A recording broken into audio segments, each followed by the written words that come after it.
കുട്ടികളുടെ സാമൂഹിക മാധ്യമ ഉപയോഗത്തെക്കുറിച്ച് വലിയ ആശങ്കകളാണ് പലപ്പോഴും ഉണ്ടാകുന്നത്. സമൂഹ മാധ്യമങ്ങളോടുള്ള അഡിക്ഷൻ കുട്ടികളുടെ മാനസിക ആരോഗ്യവും പഠന താല്പര്യവും ഇല്ലാതാക്കുന്നു എന്നാണ് അധ്യാപകരും രക്ഷിതാക്കളും പറയുന്നത്. കുട്ടികളുടെ ആത്മഹത്യയിലേക്ക് പോലും ഇത് നയിക്കുന്നതായി പറയപ്പെടുന്നു. മനഃശാസ്ത്രജ്ഞരും വിദ്യാഭ്യാസ വിദഗ്ധരും ഇത് ശരിവെക്കുന്നുമുണ്ട്. അതിനിടയിലാണ് 2 സംസ്ഥാനങ്ങൾ കുട്ടികൾക്കിടയിൽ സമൂഹ മാധ്യമ ഉപയോഗത്തിന് നിയന്ത്രണം ഏർപ്പെടുത്താൻ ഒരുങ്ങുന്നത്. കുട്ടികളിലെ മാനസികാരോഗ്യം ഉറപ്പുവരുത്താനും വായനയിലേക്ക് തിരികെ കൊണ്ടുവരാനും ലക്ഷ്യമിട്ടാണ് കർണാടകയും ആന്ധ്രയും ഇത്തരം നടപടി സ്വീകരിക്കുന്നത്. ഇത് നടപ്പിലാവുകയാണെങ്കിൽ 13 വയസ്സിൽ താഴെയുള്ള 1.5 കോടിയിലധികം കുട്ടികൾക്ക് ഇത് ബാധകമാകും. എന്താണ് ഈ തീരുമാനത്തിന് പിന്നിൽ? നമുക്ക് പരിശോധിക്കാം. മാർച്ച് 6 ബജറ്റ് അവതരണത്തിലാണ് കുട്ടികൾക്കിടയിൽ സമൂഹ മാധ്യമങ്ങൾ വിലക്കാനുള്ള തീരുമാനം കർണാടക മുഖ്യമന്ത്രി സിദ്ധരാമയ്യ പ്രഖ്യാപിച്ചത്.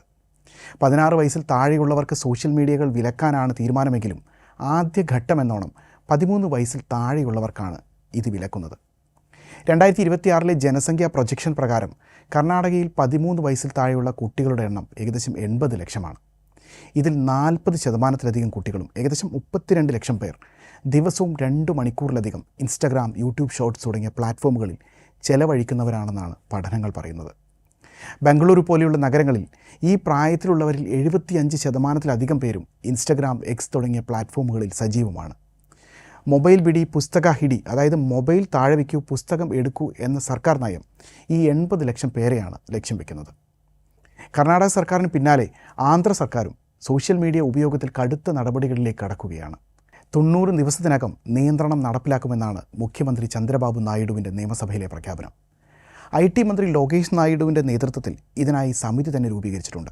മെറ്റ, എക്സ്, ഗൂഗിൾ, ഷെയർചാറ്റ് എന്നീ കമ്പനികളുമായി ഇതുമായി ബന്ധപ്പെട്ട് സർക്കാർ ഇതിനിടെ ചർച്ചയും പൂർത്തിയാക്കിയിട്ടുണ്ട്.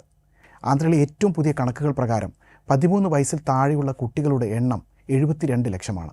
ഈ പ്രായത്തിലുള്ള കുട്ടികളാണ് ഏറ്റവും കൂടുതൽ സൈബർ ബുള്ളിയിങ്ങിനും മാനസിക സമ്മർദ്ദത്തിനും ഇരയാകുന്നതെന്ന് IT മന്ത്രാലയത്തിൻ്റെ തന്നെ റിപ്പോർട്ടുകൾ വ്യക്തമാക്കുന്നുണ്ട്. ഈ 72 ലക്ഷം കുട്ടികളുടെയും ഓൺലൈൻ സുരക്ഷ ഉറപ്പാക്കാൻ പുതിയ ഏജ് വെരിഫിക്കേഷൻ സംവിധാനമാണ് സർക്കാർ പദ്ധതിയിടുന്നത്. 2 സംസ്ഥാനങ്ങളിലുമായി ഏകദേശം 1.52 കോടി കുട്ടികളാണ് ഈ നിയമത്തിൻ്റെയും നിയന്ത്രണത്തിൻ്റെയും പരിധിയിൽ വരിക. ബംഗളൂരു, ഹൈദരാബാദ് തുടങ്ങിയ നഗരങ്ങളിൽ 13 വയസ്സിൽ താഴെയുള്ള 80% കുട്ടികളും സമൂഹ മാധ്യമങ്ങൾ ഉപയോഗിക്കുന്നുണ്ടെന്നാണ് ചില സർവേകൾ വ്യക്തമാക്കുന്നത്.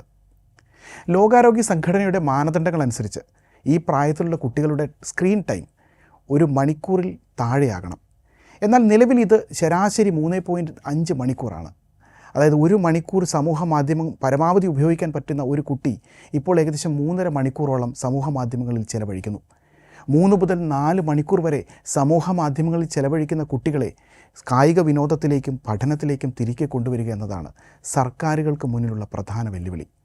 ഇതിനായി ആപ്പിൾ, മെറ്റ തുടങ്ങിയ വൻകിട കമ്പനികളോട് പുതിയ സാങ്കേതിക നിയന്ത്രണങ്ങൾ കൊണ്ടുവരാൻ സംസ്ഥാനങ്ങൾ ആവശ്യപ്പെട്ടു കഴിഞ്ഞു. സമൂഹ മാധ്യമ അക്കൗണ്ട് തുടങ്ങാൻ ഡിജിറ്റൽ ഐഡികൾ നിർബന്ധമാക്കുന്നതടക്കം നടപടികളും സർക്കാരുകളുടെ പരിഗണനയിലുണ്ട്. രക്ഷിതാക്കളുടെ മൊബൈലിലൂടെ കുട്ടികൾ അക്കൗണ്ട് ഉപയോഗിക്കുന്നത് തടയാൻ സ്കൂൾ തലത്തിൽ നിരീക്ഷണം നടത്തും. സമൂഹ മാധ്യമങ്ങൾ കുട്ടികളിൽ ഉണ്ടാക്കുന്ന മാനസികവും ശാരീരികവുമായ പ്രത്യാഘാതങ്ങൾ ആഗോളതലത്തിൽ വലിയ ആശങ്കയാകുന്ന വിഷയമാണ്. കഴിഞ്ഞ ഡിസംബറിൽ രാജ്യത്ത് കൗമാരക്കാർക്കിടയിലെ സമൂഹ മാധ്യമങ്ങളുടെ ഉപയോഗം ഓസ്ട്രേലിയ വിലക്കിയിരുന്നു.